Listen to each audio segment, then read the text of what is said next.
take us from the 2020 through now. Yeah, the band started, and a lot of people don't know, we were actually a band for 8 years before we got signed. And we actually had a girl singer, we had another co-lead singer, we had like 12 or 13 people in the band before we got signed. And we got signed, and we had different guys come and go after that. And the drummer that I started the band with, he left in 2018 to work for Compassion full time. Because well, so one thing I'm really proud of with 10th Ave is we have a very strict policy. We said we're never going to sacrifice anyone's family on the altar of this band. And so when people left, we said, good on you, we love you, we're here for you, go do it. And in 2020, the problem became my wife came to me, and I'm the singer, and she said, I need you to get off the road. And I said, so I told my bandmates, I got to take time off, and I don't know how long. Yeah. And they actually went, peace. We're actually done with the road. So that's where we kind of went, I guess the band's over. And then the pandemic happened. And then it was just like, did the band end? What happened? Well, I started doing solo music. Well, then I was still in touch with my former band members and my wife and my band members. Everyone started going, hey, I think you should get the band back together. Like, your solo thing is fine. And I, going out on the road, quickly realized, I don't like being a solo artist. Like, I've always felt like art is the most exciting in community.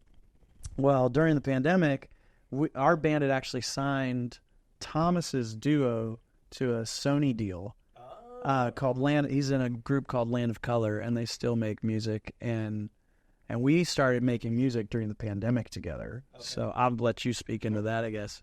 I'm like narrating the whole thing, but this is where you enter the story. Okay, well, about how we met, is this where I'm coming in?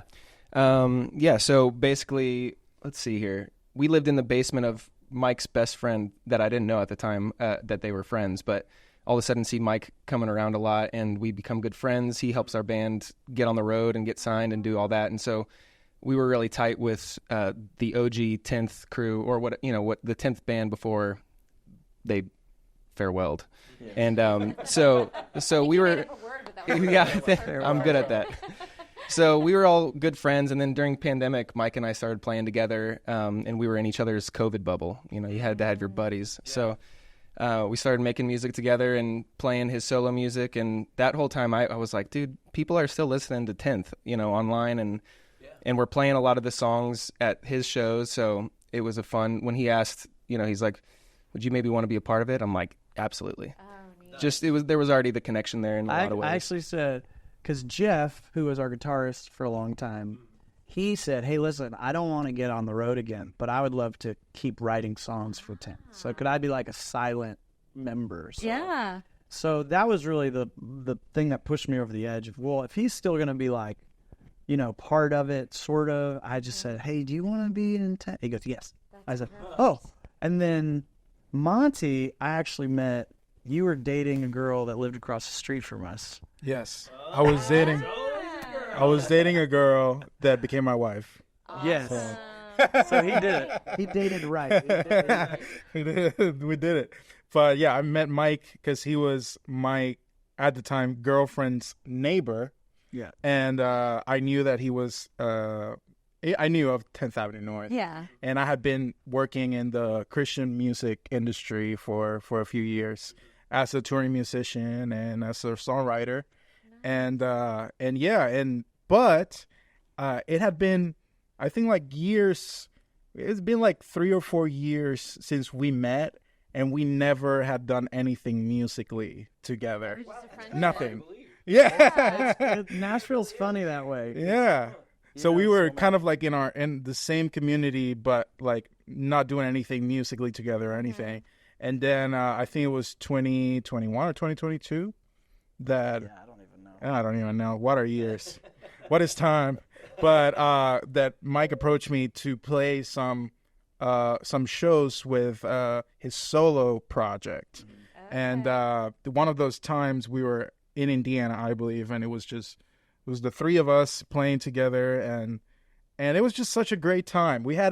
It was just a great day. I was there playing with another artist, as well, and we got to play together, and we got to like hang and get some coffee and just hang out. It's just like stream is there. yeah, and they were already friends. So when the opportunity came and Mike asked, it was I'm always very like I'm gonna pray about it, and I'm gonna pray about it. I'm gonna go to my secret place and ask God for direction.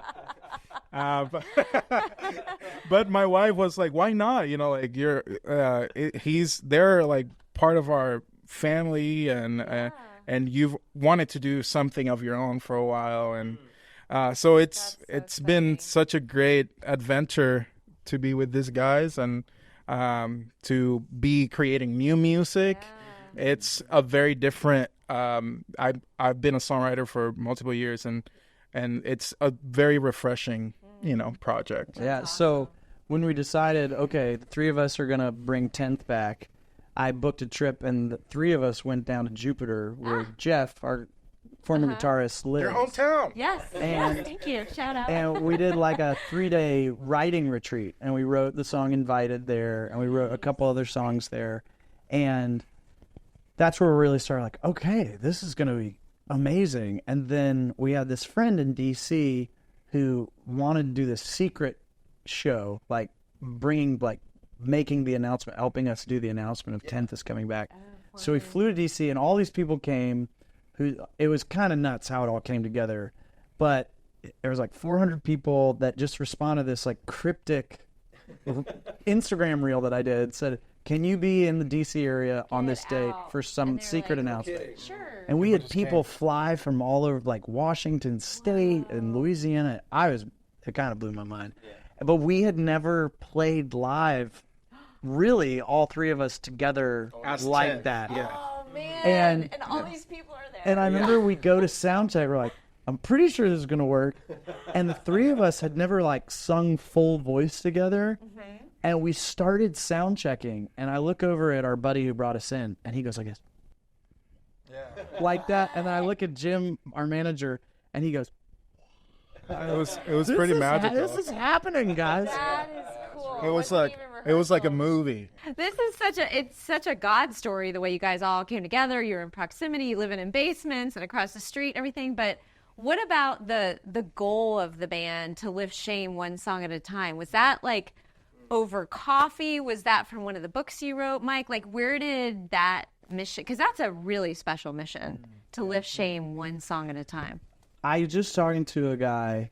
He said, I don't know if you planned it this way, but every 10th album seemed to walk with me in my spiritual journey. I got into you for Over and Underneath, and then it was like you were taking us through a journey. And I said, no, that's exactly what we were trying to do. And where we've arrived is just what I believe the progression of Over and Underneath is the gospel, that God is above our purest intention and he's below our worst failures. He's above and below. He humbles the proud and lifts up the broken, right?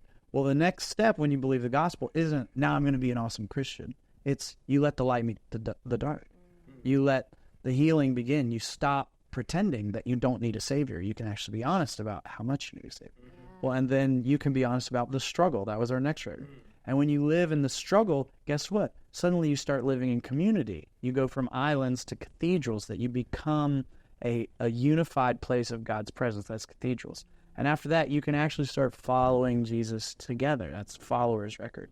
And when you really start following Jesus, he naturally brings you into a new place where you no longer live under the burden of shame because you're following Jesus in his ways. So that really became, sorry, that's an involved answer, but the really simplest thing that I realized, my greatest gift that I get to be a part of, people ask, why do you write songs about Jesus, where you could write about whatever? And I go, because to watch it happen, I've watched it happen for years, where you're playing a song and you can see the shame breaking.